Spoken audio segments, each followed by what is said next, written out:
Só que da mesma sorte que a língua, através das palavras, traz vida, ela também tem o poder de trazer morte.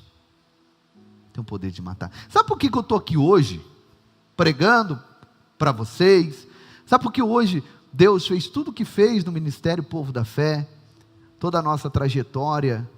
Porque lá atrás, quando eu ainda tinha, 10 anos de idade, alguém olhou para mim, um homem por nome de Márcio, o apelido dele era Márcio Sem Dente, porque ele tinha uma janela na frente, então o apelido dele era Márcio Sem Dente. O Márcio, depois ele colocou dente mais para frente, né? E ele faleceu há pouco tempo num acidente de moto, mas foi alguém que marcou minha vida. Ele, na igreja, eu tinha 10 anos de idade, acho que não tinha completado 10 ainda, e ele falou: menino, você fala bem. E eu falava curto, eu falava assim: gente, que curto abençoado, sabe? E ele: você fala bem. Eu fala, você tem eloquência, você vai ser um grande pregador. Eu falei: amém. E ele me disse: e outra coisa, você pode ser um radialista. Radialista? E eu ouvia rádio, eu gostava muito, sempre gostei muito de comunicação. E ele falou assim: você pode ser radialista. Eu falei: você acha, cara? Eu não sei fazer nada. Ele falou: você quer aprender? Eu te ensino. Eu trabalho numa rádio ali, e eu te levo lá e eu te ensino. Eu falei: quero aprender. E aí, comecei a ir na rádio com esse Márcio Sem Dente, glória a Deus, saudoso Márcio, né? Pastor Márcio. E ele começou a me dar algumas dicas. Resumindo, com 10 anos ainda, eu já fazia programa numa rádio. E ali muitas vidas foram alcançadas pelo poder de Deus. Tenho foto, né? Minha esposa colocou até lá no meu escritório. Ali eu já tinha, 13 anos de idade naquela foto. E pregava a palavra de Deus e as pessoas encorajando. É o que o apóstolo Paulo diz. Por que ele diz: não deixai de congregar como é costume de muitos? Porque na igreja, segundo Paulo, é um lugar onde um anima o outro.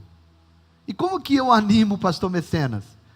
Como que eu animo o diácono Júnior? É com palavras, com atitudes. O pastor Mecenas pregou aqui, e eu disse: pastor, que palavra rema, que palavra poderosa. Não é gostoso ouvir isso, pastor? Não é um desejo de reconhecimento, não, é algo natural, é algo que você percebe que não é forçado, sabe? Marcelo, cara, você é sensacional. Quando eu digo isso, eu estou forçando a barra? Não, porque ele é mesmo, e a gente vê ou não vê?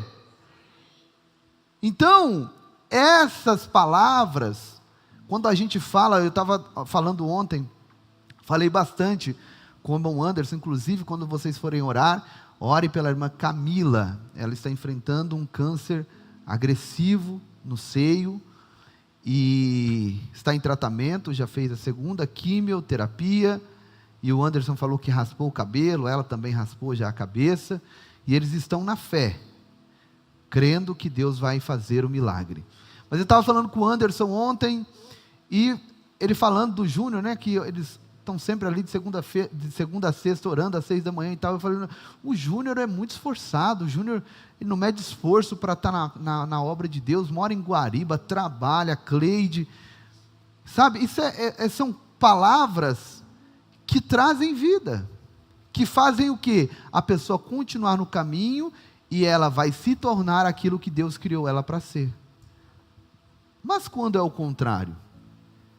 Eu já congreguei em lugares, já fui ministrar em lugares, em que eu praticamente fui enxotado, fui chutado, né?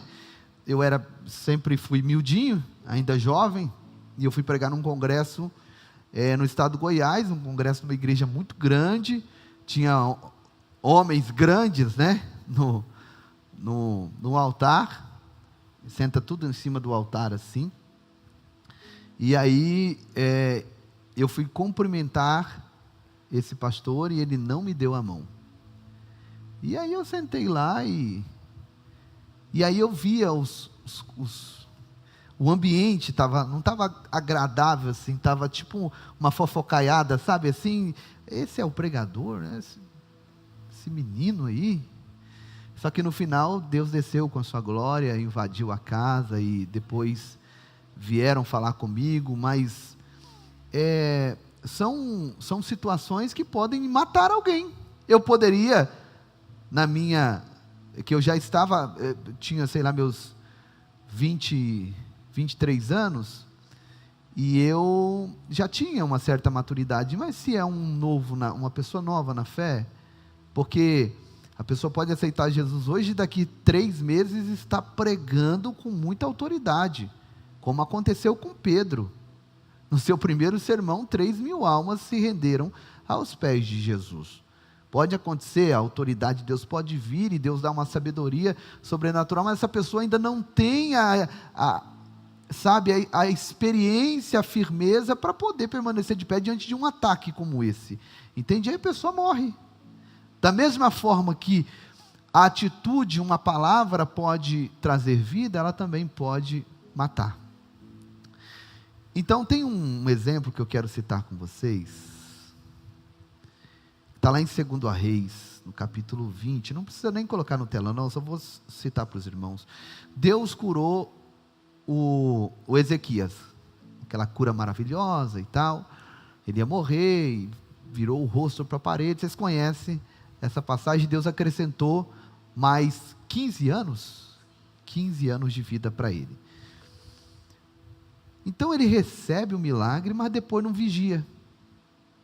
Por quê? O que ele fez depois? Ele recebeu a visita de alguns homens da Babilônia, alguns emissários da Babilônia, e em vez dele ser prudente, ele abriu a boca e começou a contar tudo o que o reino possuía, e não só a falar, mas também foi mostrar para o inimigo tudo quanto o reino possuía. Isaías 39, 2. Ezequias lhe mostrou toda a casa do seu tesouro, a prata, o ouro, os aromas, o azeite precioso, o seu arsenal de guerra, olha só, até as armas de guerra, e tudo quanto se achava nos seus tesouros. E quando os visitantes foram embora, o profeta Isaías perguntou: o que esses homens viram aí na sua casa, Ezequias? E ele disse: viram tudo. Então Isaías profetizou que viria o dia em que a Babilônia levaria tudo aquilo que ele havia mostrado. Então guarde, preserve aquilo que Deus colocou nas suas mãos.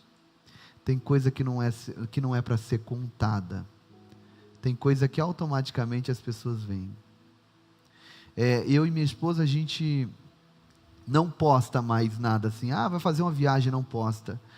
Vai comer alguma coisa legal. Antigamente a gente tinha a necessidade de postar, de mostrar que estava numa churrascaria legal, que estava... Só que a gente, todas as vezes que a gente... vamos fazer uma viagem. E a gente postava, acontecia alguma coisa. A gente brigava, a viagem não era legal, dava aquela angústia, aquela agonia, parecia que alguém ia morrer, um presságio que alguma coisa ruim iria acontecer. E aí um dia a gente estava indo na praia, né? Um pastor ligou para mim, o pastor Eleandro, disse: pastor, estou tentando falar com o senhor, mas não consigo. Olha, Deus mandou eu te ligar e dizer para ti, eu não sei para onde o senhor está indo, não sei onde o senhor está agora, mas não poste nada. Não poste nada. Não mostre nada para ninguém. Ninguém precisa ver nada. Eu disse: pastor, eu estou aqui descendo a serra, chegando na praia. Ele disse: pois bem, curta o momento com a sua família e não poste nada. Foi a melhor viagem da nossa vida. Não sentimos nada, não tivemos nenhum desentendimento, as crianças agiram, como uma bênção, e deu tudo certo. Então às vezes a gente precisa fechar mais, sabe? Preservar mais, guardar mais aquilo que Deus nos deu. Porque se você não acredita, eu acredito na força negativa. Nós somos seres dotados de energia. Por exemplo, eu estou aqui conversando com o Gediel, com a Gabi e tal. Nós estamos aqui conversando, de repente dá 10 horas, 11 horas, é o que acontece aqui. O culto acaba, está 11, ontem, na quarta-feira nós saímos daqui, pastor Messena, 11h10 da noite. 11h10 da noite. Não quer ir embora, por quê? Porque a energia é boa. É gostoso conversar com os irmãos. É gostoso estar com pessoas verdadeiras. É só quando eu estou com o Natanael que eu não vejo a hora de ir embora. Oh, me dá um negócio, eu preciso ir embora. É nada. Mas é verdade, você já conversou com alguém, chegou perto de alguém e fala, meu Deus, será que não vai embora mais não? Não dá aquele negócio, não dá um negócio ruim. Você sente, isso é o quê? É sensibilidade espiritual. E aí tem gente que sente isso e mesmo assim abre a boca para essa pessoa. Revela, porque eu vou fazer, porque quantas vezes, gente, estava tudo certo para acontecer. E isso não é, como se diz, tem uma palavra, não é simpatia, mas tem uma palavra, né? Para de bobagem, tá com, não, mas eu vou lembrar que palavra que é essa. Mas isso é algo que acontece, de fato. Você está com tudo pronto, tudo certo, está tudo assinado, está tudo no jeito, e aí você vai, antes de pegar, seja um carro, uma casa, seja um emprego, seja um negócio, seja qualquer coisa, e aí você, porque nós somos homens e temos o desejo de compartilhar. Temos ou não temos? Às vezes a gente não falar, dá um negócio na gente, assim a gente vai explodir. Tem que falar para alguém.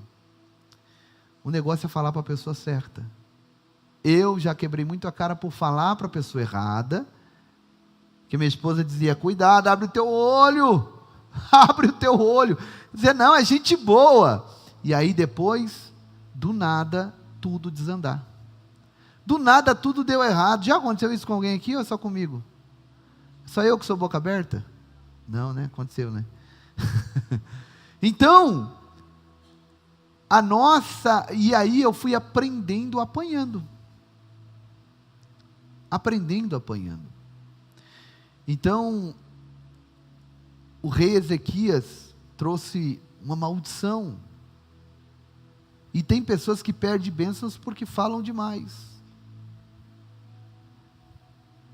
Olha aqui, Ezequias não perdeu seus tesouros quando recebeu, ele perdeu seus tesouros quando resolveu exibi-los. Existem vitórias que devem ser celebradas, mas não exibidas. Projetos que devem ser protegidos antes de serem anunciados.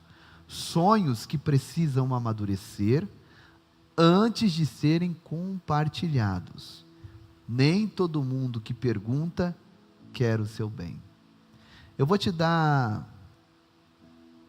um sinal de alguém que está perguntando, não é porque quer o teu bem, é porque ele já quer fazer, na cabeça dele já está fazendo conta das suas dívidas.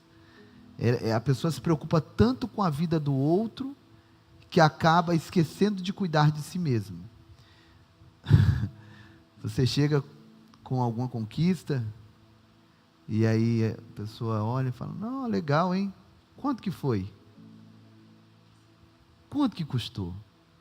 Gente, eu tinha problema com isso.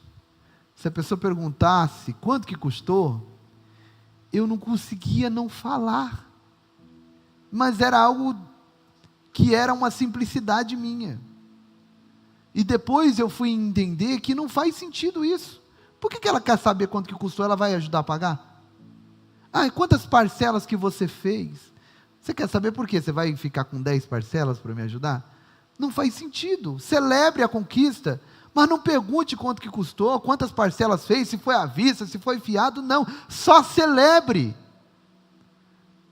Se alguém te fizer essa pergunta, sai fora. Essa pessoa não quer teu bem. Quanto que custou esse carro? E aí Deus me deu uma estratégia, né? Porque a gente não pode mentir, né? Falou, olha, Eu dei tanto de entrada, parcelei tanto. Eu tenho que fazer as contas, eu não lembro agora assim de cabeça. Depois eu vou fazer as contas, depois eu te falo, depois eu te conto. Entende? Então, proteja a sua bênção. Porque só de você compartilhar isso, a pessoa vai colocar um peso espiritual na sua vida, que de repente você vai começar a atrasar a parcela. Se está quitado, se você comprou à vista para a glória de Deus, vai colocar um peso lá, que daqui a pouco o câmbio trava, a roda trava. Acontece coisa, gente, isso é real. Não, lembrei a palavra, superstição. Não é superstição, não. Você sabia a palavra e não me falou? Então, não é superstição não, isso é fato, é real, é espiritual.